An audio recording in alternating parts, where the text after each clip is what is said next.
अंधी दौड़। एक बहुत बड़ा नामी राजा था। बहुत शूरवीर, बहुत बलवान, बहुत पराक्रमी। राजा अपनी बहादुरी से नई नई राज्यों को जीतकर अपने राज्य का विस्तार दिन दोगुना और रात चौगुनी गति से बढ़ाए जा रहा था। धन दौलत, सेना, जमीन, शोहरत, किसी चीज की उसे कोई कमी नहीं थी। इतना सब कुछ होने के बाद भी राजा को जिस एक चीज की कमी थी वह था संतान सुख। राजा ने संतान पाने के लिए हर वह तरीका अपनाया जो अपना सकता था। वैद्य हकीम सबसे अपना इलाज कराया। मंदिर मस्जिद हर जगह मन्नतें मांगी। कई यात्राएं की, कई हवन यज्ञ किए, तब जाकर कहीं उसके घर में पालना हिला। संतान होने की खुशी उस राजा को इतनी ज़्यादा हुई कि ऐसी खुशी उसे किसी राज्य को जीतने में भी नहीं हुई थी। इस खुशी को अपनी प्रजा के साथ बांटने के लिए राजा ने एक ऐसा ऐलान किया कि अगले दिन 9 बजे वह अपने महल के दरवाजे लोगों के लिए खोल देगा और जो भी व्यक्ति जिस भी वस्तु पर हाथ रखेगा वह उसको दे दी जाएगी। जैसे जंगल में आग फैलती है वैसे यह खबर पूरे राज्य में फैल गई। पूरे राज्य में बस अब इसी की चर्चाएं होने लगी। लोग गुट बनाकर एक दूसरे से विचार विमर्श करके योजनाएं बनाने लगे कि वह किन किन वस्तुओं पर हाथ रखेंगे। कोई कहता वह घोड़े पर हाथ रखेगा, कोई कहता हाथी पर, कोई कहता रथ पर, कोई कहता वह कीमती हीरे जवाहरात पर हाथ रखेगा, कोई कहता वह राजा के महल पर हाथ रखेगा।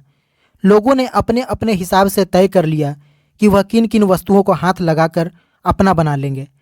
राजा के राज्य में एक छोटा सा परिवार भी रहता था, माता पिता और एक 8 साल का छोटा बच्चा। जब हर तरफ इसी बात की चर्चा हो रही थी तो उस बच्चे के मन में जिज्ञासा उठी और उसने अपने माता पिता से कहा कि मुझे भी आप कल राजा के महल में लेकर चलिएगा, मुझे भी कुछ चाहिए। बच्चे के माता पिता ने उसे बहुत समझाया कि तुम अभी छोटे हो, तुम्हें भला इन सब से क्या मतलब, लेकिन बच्चा जिद पकड़कर बैठ गया। बच्चे के जिद के आगे उसके माता पिता ने हार मान ली और बच्चे को भी वहां ले जाने का तय हुआ।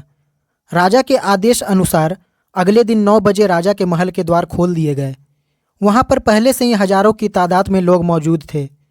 जैसे ही द्वार खुले सब अंदर घुसे और अपने हिसाब से हर कीमती से कीमती वस्तुओं पर हाथ रखकर उसे अपना बनाने लगे।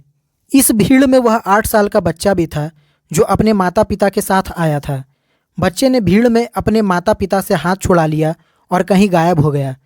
बच्चे को अपने साथ ना पाकर उसके माता पिता बहुत परेशान हो गए और उसे इधर उधर ढूंढने लगे।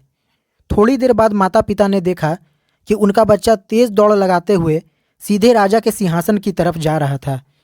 बच्चा राजा के सिंहासन तक पहुंचा और बच्चे ने सीधे राजा के ऊपर हाथ रख दिया और चिल्ला के बोला, आज से यह राजा मेरा है और इसके साथ यह सारी प्रजा भी। दोस्तों, छोटी सी ये हिंदी कहानी हमें जिंदगी का बहुत बड़ा पाठ सिखाती है। हम जीवन भर क्षणभंगुर और विनाशी वस्तुओं के पीछे दौड़ते रहते हैं। हमें लगता है कि इन वस्तुओं को पाकर हमें सुख मिलेगा, हमें आनंद मिलेगा और इन सब में हम उस अविनाशी शक्ति को भूल जाते हैं जिसने हम सबको बनाया है, जिसे पाकर हम धन्य हो सकते हैं। अपने जीवन की फालतू की रेस से थोड़ा समय निकालकर ध्यान लगाकर सोचिए कि जिन चीज़ों के लिए इतनी भाग दौड़ मचा रहे हो, क्या हमारे जीवन का यही लक्ष्य है? क्या हम किसी छोटे और झूठे लक्ष्य का पीछा कर रहे हैं जो ज़्यादा दिनों तक नहीं टिकने वाला? क्या हमें ऐसी चीज़ों के पीछे अंधी दौड़ लगानी चाहिए जो एक दिन खत्म हो जाएगी?